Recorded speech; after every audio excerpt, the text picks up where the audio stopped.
Merci beaucoup, Monsieur le Président, Mesdames et Messieurs les députés. D'abord, merci de votre accueil. Je tiens vraiment à vous dire que c'est un plaisir pour moi que d'être devant vous aujourd'hui pour vous présenter en effet les principaux axes de ce plan de lutte contre l'homophobie, contre la transphobie aussi. Je vais peut-être commencer par vous expliquer pourquoi est-ce que c'est la ministre des Droits des Femmes, puisque vous n'avez pas encore eu l'occasion de me recevoir en cette qualité de ministre des Droits des Femmes, mais je viendrai, j'espère, prochainement. Pourquoi c'est la ministre des Droits des Femmes qui prend en charge ce sujet? D'abord parce que on a beau dire que dans un sujet comme celui-là, il faut que l'ensemble des ministères, l'ensemble des administrations se sentent concernés et impliqués. S'il n'y a pas de pilote dans l'avion, on sait que trop souvent, quand tout le monde se sent impliqué, plus personne ne se sent réellement concerné. Et donc il fallait un pilote, c'est ce qui a conduit le Premier ministre à me demander de mener à bien cette mission.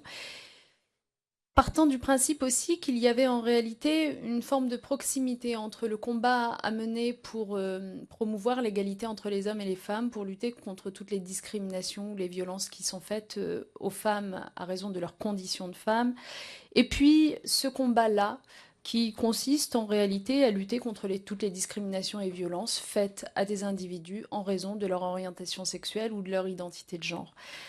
La proximité, elle est dans ce qui est à la racine de ces inégalités, de ces violences, à savoir un certain nombre de représentations, de stéréotypes qui, dans notre société encore en 2012, enferment les sexes dans des rôles préétablis et enferment les individus en fonction de leur orientation sexuelle aussi dans des rôles préétablis. Le troisième élément explicatif, c'est sans doute qu'il ne faut jamais oublier qu'il y a une grande proximité historique aussi entre ce qu'on appelle le mouvement LGBT, c'est-à-dire toutes ces associations qui combattent pour l'égalité des droits sans discrimination d'orientation sexuelle, ce mouvement donc LGBT avec le mouvement des droits des femmes. Et de grandes conquêtes relient indéniablement les deux mouvements. Et puis enfin, dernier élément d'explication de cette mission qui m'a été confiée, le fait que la méthodologie du travail gouvernemental est bien entendu la même, qu'il s'agisse de promouvoir les droits des femmes et l'égalité entre les sexes, ou alors qu'il s'agisse de lutter contre l'homophobie, puisque cette méthodologie, c'est la transversalité, c'est l'interministérialité, et que donc cela me permet en réalité de faire le travail que j'avais déjà commencé à faire sur les droits des femmes, mais cette fois-ci pour la lutte contre l'homophobie. Alors, très concrètement, ce qu'on peut dire peut-être de ce plan, c'est que lorsque le Premier ministre m'a transmis sa lettre de mission, je suis un peu partie de rien.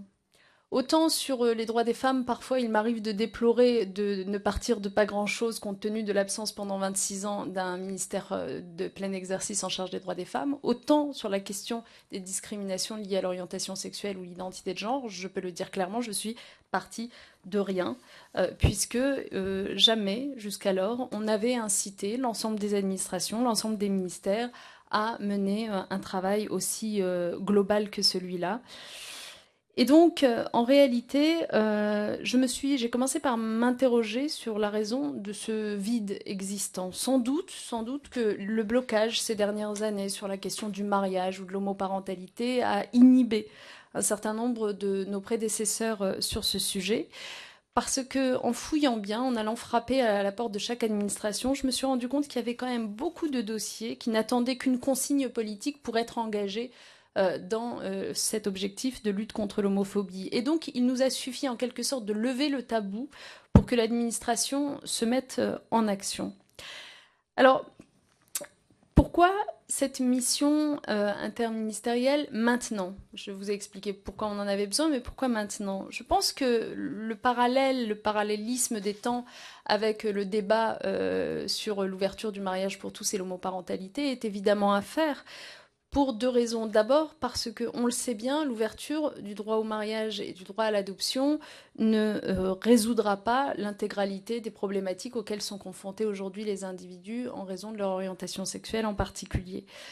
L'égalité des droits telle que nous allons l'inscrire dans la loi si le Parlement accepte de l'adopter est un préalable qui est extrêmement important. Mais on doit aussi agir plus en profondeur dans tous les domaines de la société et surtout dans la durée si on veut faire reculer l'homophobie.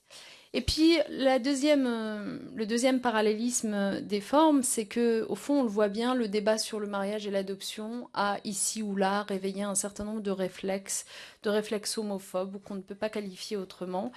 Et c'est vrai que, au fond, certains se souviennent parmi vous des débats sur le Pacs et de la violence des propos qui avaient été tenus, y compris ici même à l'Assemblée nationale.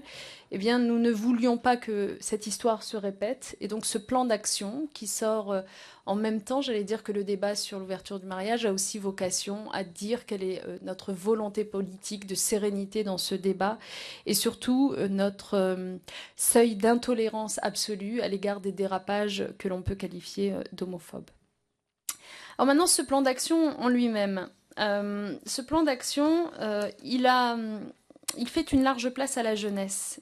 Pourquoi? Parce qu'on a d'abord conscience que en matière d'homophobie ou d'inquiétude à l'égard des différences d'orientation sexuelle, c'est dès le plus jeune âge que se forgent ces fameuses représentations et ces fameux stéréotypes que j'évoquais tout à l'heure. Ça vaut pour les stéréotypes sexistes comme homophobes d'ailleurs.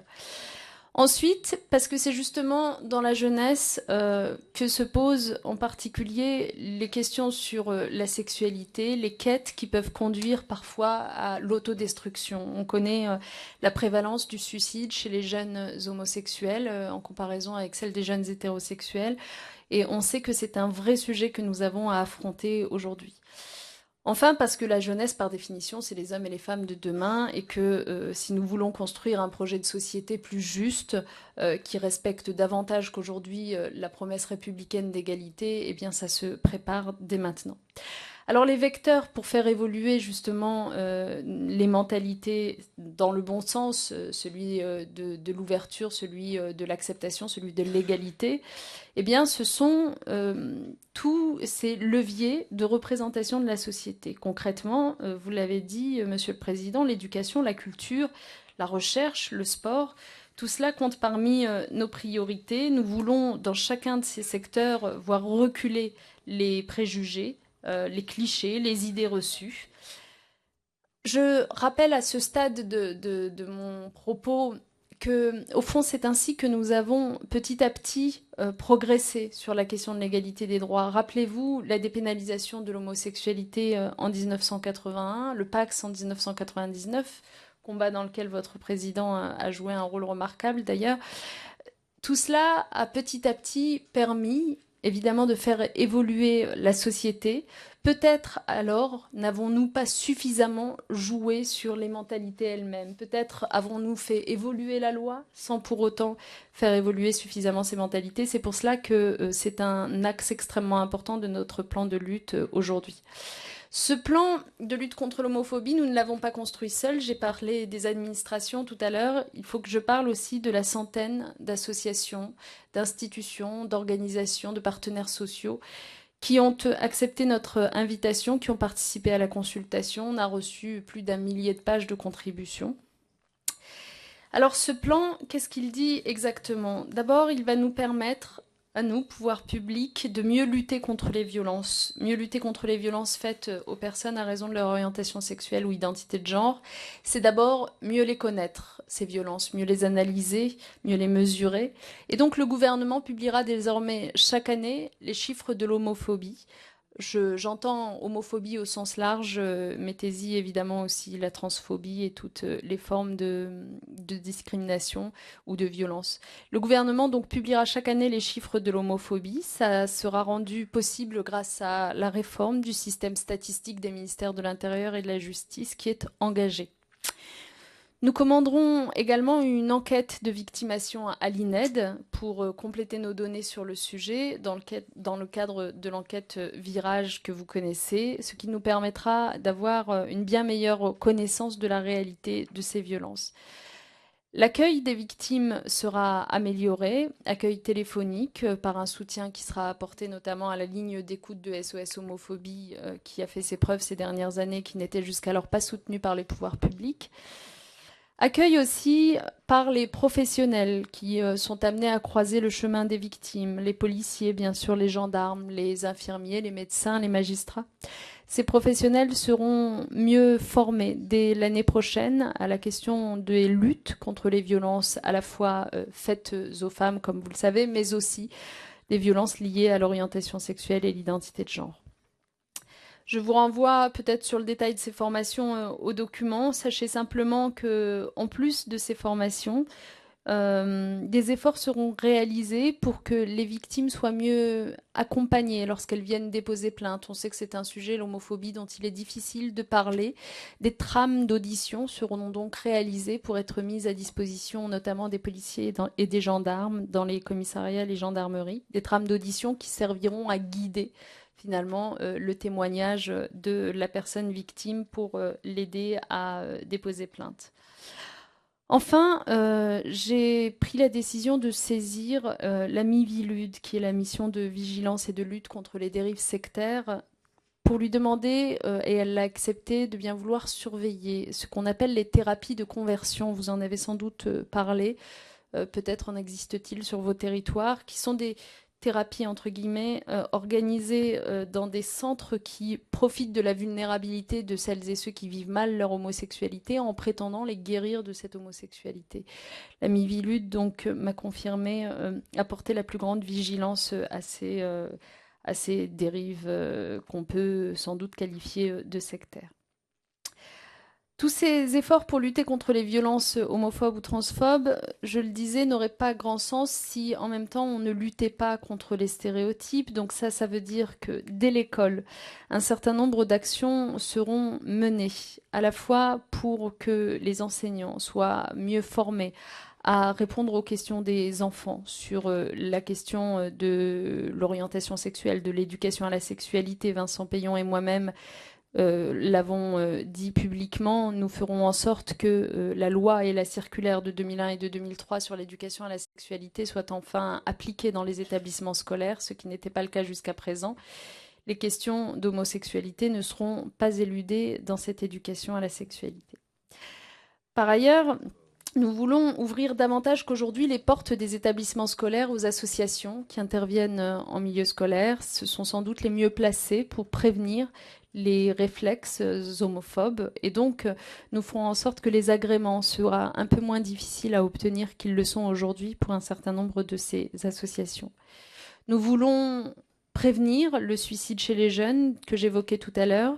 Ce sera, dont je disais qu'il était un risque accru chez les jeunes homosexuels. Ce sera une des priorités de Vincent Payon qui a confié une mission à Michel Téchenet sur ce sujet, mais aussi de Marisol Touraine qui s'engage dans le cadre du plan santé mentale en préparation.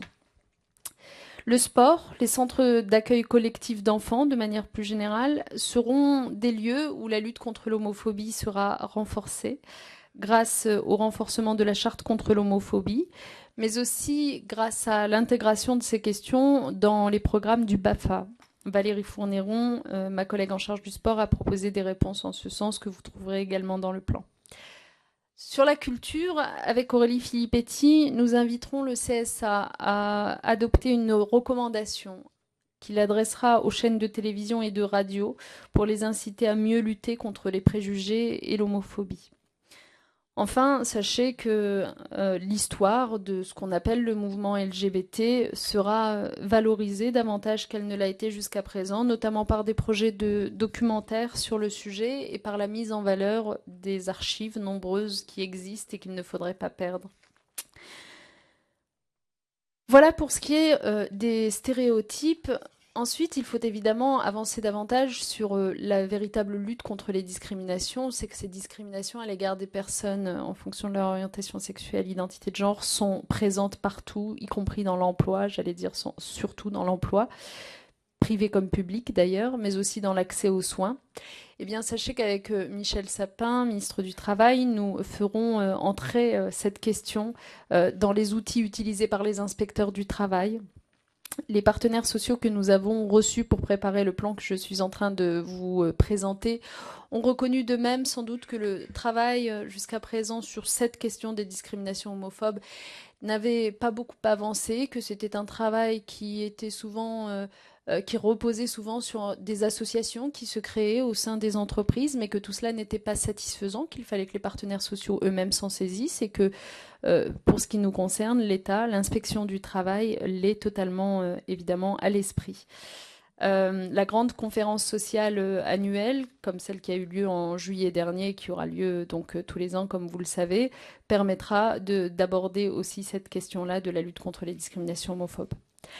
Je le disais, dans le privé comme dans le public, alors avec Marie-Lise Lebranchu, ma collègue en charge de la fonction publique, nous ferons entrer la lutte contre les discriminations homophobes dans la charte de l'égalité dans la fonction publique. Avec Dominique Bertinotti, nous ferons en sorte que l'État se mobilise réellement pour l'égalité de toutes les familles, et c'est pour cela que les familles homoparentales seront représentées dans les instances comme l'UNAF, ce qui n'était pas le cas jusqu'à présent. Nous veillerons à ce que la situation des personnes homosexuelles et les discriminations qui peuvent avoir cours à leur encontre soient prises en considération, y compris à l'âge le plus avancé, lorsque ces dernières se retrouvent en maison de retraite ou maison de santé. Donc sachez qu'un module de formation des personnels de santé et des maisons de retraite sera mis en place, qui sera intégré à leur formation, à la formation initiale, et qui permettra de mieux appréhender ces questions d'orientation sexuelle ou d'identité de genre qu'elles ne le sont aujourd'hui. Par ailleurs, au sujet des personnes âgées LGBT, que tout nous porte à croire plus exposés encore que les autres à l'isolement, nous avons décidé de confier à l'Inspection générale des affaires sociales, l'IGAS, une mission sur cette question précise de leur isolement et des réponses à y apporter. Quelques mots peut-être pour finir quasiment sur la question des personnes trans, puisque je le disais, on parle d'homophobie mais aussi de transphobie dans ce plan. Il s'est agi en concertation avec les associations reçues et les acteurs entendus, essentiellement d'éviter les ruptures dans les parcours des personnes trans. On sait combien ces parcours sont complexes, quelle somme de souffrance il y a derrière ce changement d'état civil qui est encore aujourd'hui sous forme médicale. Aujourd'hui, nous avons décidé d'avancer sur plusieurs sujets. D'abord, la notion même d'identité de genre. Celles d'entre vous qui se souviennent des débats parlementaires à l'occasion de la loi sur le harcèlement sexuel se rappellent combien cette notion était mal comprise d'un banc à l'autre, relativement floue. Eh bien, nous avons choisi de saisir la Commission nationale consultative des droits de l'homme pour avancer sur l'utilisation de ce vocabulaire. Après tout, c'est le rôle de cette commission que de mettre les bons mots sur les atteintes aux droits de l'homme. Or, c'est de cela que l'on parle quand on s'intéresse au parcours de ces personnes trans.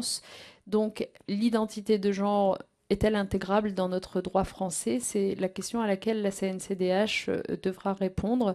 Cela nous permet d'ailleurs de donner du sens à l'évolution de la composition de cette CNCDH, puisque vous avez peut-être suivi que cet été, nous avons décidé de compléter sa composition avec la nomination en son sein à la fois de la coordination du lobby européen des femmes et de l'inter-LGBT.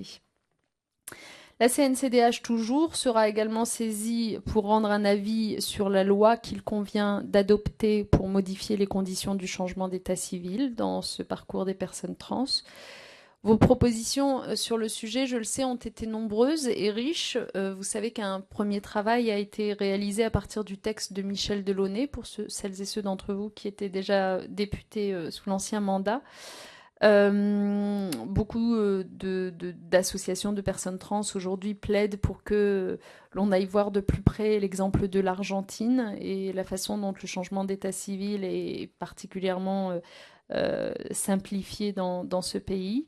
Ce sont des sujets évidemment délicats sur lesquels il faut avancer en ayant à l'esprit simplement la meilleure protection possible des personnes concernées. Ce travail se fait au Sénat auprès des sénatrices Maryvonne Blondin et Michèle Meunier qui ont monté une mission sur ce sujet. Évidemment, c'est un travail que nous soutenons et si certains d'entre vous voulaient s'y associer, ils sont les bienvenus. Par ailleurs, toujours sur les personnes trans, sachez que des consignes seront données, et cela immédiatement, sans attendre la fin de cette réflexion, pour que la possibilité qui leur est ouverte d'utiliser un numéro de sécurité sociale provisoire soit simplifiée. Ce qui leur permettra de continuer à accéder aux droits sociaux sans avoir besoin de changer définitivement de numéro de sécurité sociale. Ça n'est au fond qu'une question d'organisation de l'administration, mais aussi étrange que ça puisse paraître, jusqu'à présent, ça n'avait pas été fait, plongeant beaucoup de ces personnes dans de graves difficultés sociales.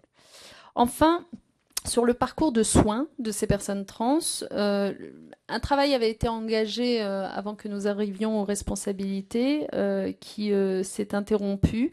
Eh bien, sachez que les équipes de Marisol Touraine vont le reprendre, ce travail, donc sur le parcours de soins, en s'appuyant sur un certain nombre de préconisations de l'IGAS. Pour ceux que le sujet intéresse particulièrement, je vous renvoie au rapport publié par l'IGAS en mai dernier. Il s'agit là encore de veiller notamment à ce que ce parcours se fasse de façon la plus simple, la mieux accompagnée possible et avec le choix du médecin pour les personnes concernées. Lorsque volonté de passage médical il y a, ce qui n'est pas assuré dans chaque situation. Voilà, pour finir, peut-être un volet international, parce qu'il est important que la France porte haut et fort ses valeurs et les combats auxquels elle croit. Vous avez sans doute entendu le président de la République annoncer, c'était à l'Assemblée générale des Nations Unies en septembre dernier, je crois, annoncer qu'il comptait bien que la France mène un combat historique pour la dépénalisation universelle de l'homosexualité. Nous avons beaucoup travaillé avec les équipes de Laurent Fabius, avec nos partenaires européens aussi, avec certains pays du Sud et un certain nombre d'ONG. L'idée est de donner le plus de chances possible à ce combat d'aboutir. On sait que c'est un combat complexe, mais avec un pays comme l'Afrique du Sud en particulier, c'est le bon moment de pousser un certain nombre de nos avancées. Dernière chose, toujours à l'international, sachez que nous nous sommes engagés à préparer, à organiser une conférence européenne sur le thème de la dépénalisation de l'homosexualité en France, qui aura lieu au premier semestre 2013. En réalité, y compris sur cette région, l'Europe, il y a beaucoup à faire pour avancer sur la protection des droits des personnes LGBT, beaucoup à faire pour mettre ce sujet à l'agenda de l'Union européenne, du Conseil européen ou de la francophonie. Nous voulons donc, sur chacun de ces leviers, faire avancer les choses, rassembler avec nous les pays les plus avancés pour pousser les choses évidemment dans le sens du progrès. En écho, en résonance à cette activité à l'international, il faut nous intéresser à ce que nous faisons nous sur notre territoire lorsque nous sommes saisis par des demandeurs d'asile qui se disent victimes de mesures de rétorsion liées à leur sexualité ou à leur identité de genre. Sachez que nous améliorerons les conditions d'application du droit d'asile aux personnes LGBT et qu'en particulier, il sera donné là encore une formation spécifique au personnel de l'OFPRA pour qu'ils sachent mieux détecter ce type de difficultés, de risques encourus dans les pays par les personnes considérées à raison de leur orientation sexuelle ou identité de genre. Voilà, ce rapide tour d'horizon, pardon, je suis allée un peu vite, mais j'ose espérer que vous avez bien reçu dans les temps le plan et que sans doute vous voyez à peu près à quoi je faisais référence. L'effort est important. Et en même temps, c'est un premier pas, c'est-à-dire que c'est un plan qui a le mérite d'être global, de poser l'ensemble des sujets, de sortir aussi un certain nombre de sujets dont certaines associations auraient voulu qu'ils se retrouvent dans ce plan, mais dont nous avons estimé qu'ils ne relevaient pas particulièrement de la question de l'homophobie ou de la transphobie. J'en prends pour exemple, peut-être l'avez-vous en tête, les questions portant sur la sérophobie, dont nous avons estimé qu'elle ne relevait pas uniquement de la question de l'homosexualité. La sérophobie est un problème dans notre société, il faut s'y attaquer et nous le ferons. D'ailleurs, nous travaillons actuellement avec Aide sur ces sujets, mais ça n'avait pas sa place, nous semblait-il, dans ce plan précis. Ce que je peux vous dire, c'est qu'il ne s'agit pas, vraiment pas, d'un one-shot. L'idée, c'est que ce plan soit évidemment évalué extrêmement régulièrement, sa mise en œuvre évaluée extrêmement régulièrement, et c'est pour cela que nous avons proposé à tous ceux qui ont été consultés de faire partie d'un comité de suivi qui sera créé dans les semaines qui viennent. Évidemment, les associations, les partenaires sociaux, les ministères concernés en feront partie, mais aussi des élus locaux pour examiner systématiquement la mise en œuvre des actions et puis peut-être améliorer ce plan, car après tout, il y a sans doute des choses qui ne sont pas suffisamment précises, que nous pouvons encore renforcer. Voilà, et d'ailleurs, je serais extrêmement heureuse, évidemment, d'avoir vos réflexions, vos commentaires sur ce sujet. Merci. Merci, Madame la Ministre.